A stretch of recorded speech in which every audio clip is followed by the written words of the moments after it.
Well, hello everybody. It's Dr. Carmen Bryant, Car Chronicles. You guys ready? Let's do this. So what do you do when your aging parents are holding you hostage? Now, for some of you guys, they may be holding you hostage psychologically, which most of the time that is the case, and physically. What does that mean? Caretaking versus caregiving. What does all that mean? Now, for most of you, especially empaths, because empaths have a heart to take care of or to give care to, or that is a part of your nature. That's just who you are. And then for some people, they have a people-pleasing problem. For some people, they're afraid of rejection and abandonment because you grew up in the home with these narcissists, and so you always fear abandonment and rejection. And some of you guys may be the older, or you may be the child that they chose to target. They may not have anything nice to say to you. They may even treat you like garbage, but they always come to you to make sure that you're taking care of them. And then they play up the aging process where they make it seem like they're old and feeble. Now, some of them, true enough, some of them they may be sickly. They may have things going on in their body, but you always notice, but you don't want to question it because you feel bad because one day you may be old as well and you don't want people to treat you any kind of way. But you notice that simple things, they go overboard to make it seem like they can't do it. I can't read the label. The print is so small. How about go get your glasses and put your glasses on to read the small print? Oh, I'm getting so old and no one's going to care and no one takes care of me like you do and I don't have nobody.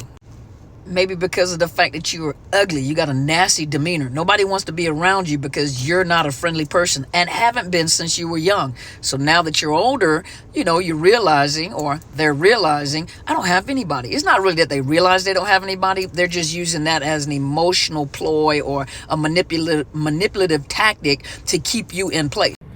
Yet when you look at it, you're thinking to yourself, but you don't even like me. You're using me, but you don't even like me. Those aging parents that use their age as an excuse to act a fool.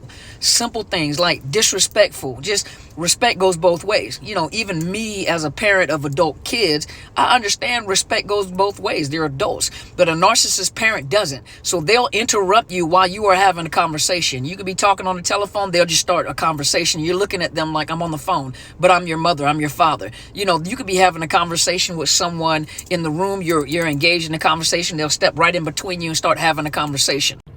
They argue with people. People go off on them. They turn around and look at you like, you're not going to defend me. No, I'm not going to defend you. They're not going to put their hands on you, but I'm not going to defend you. How about you close your mouth sometime? But you're thinking it, but you can't say it because you don't want to dishonor your parent. You know that they're capable of taking care of themselves.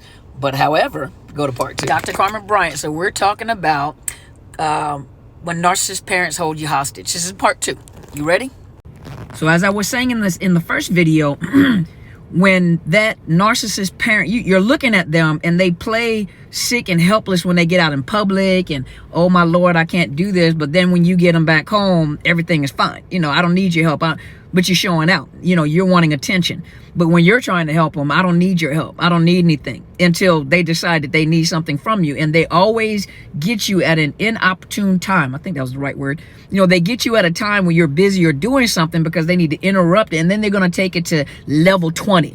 They got an ingrown, toenail, and all of a sudden they need their whole leg amputated. They just take it from 0 to 10,000. And you're like, is this really necessary? Not only that, that aging narcissist parent does not like to see you happy. They're miserable. They've ruined relationships. Nobody wants them around, or even their own kids. Like they may have other kids. You may be the only child, but they have other kids, cousins, uncles, sisters, brothers, whatever they have, and they don't want to fool with them. They don't want them around for Thanksgiving or Christmas. They don't want them around because when they come around with a big, dark, gloomy cloud around them. And people are enjoying themselves, and they're sitting there like bah humbug. They are Scrooge to the 10th power.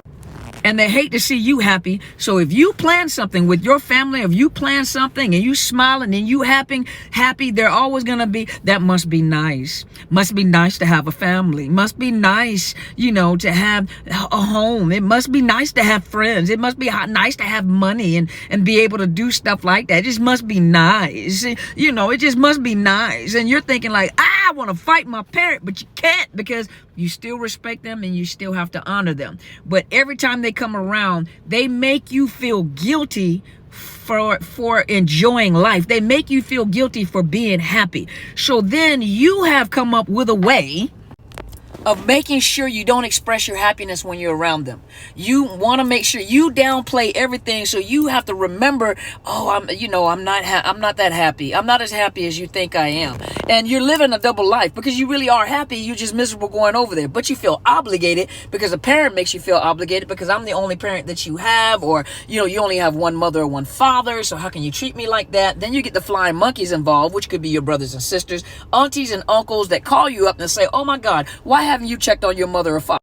They old, one day they're going to die, you're going to regret it. So now they got these flying monkeys. So they'll call and tell on you and make it seem worse than what it really is. And really all you said was, no, I'm not coming over there today. And of course they called everybody to make them know just how ugly and hateful you are. But you're the one that's doing everything. Your sisters and brothers are not.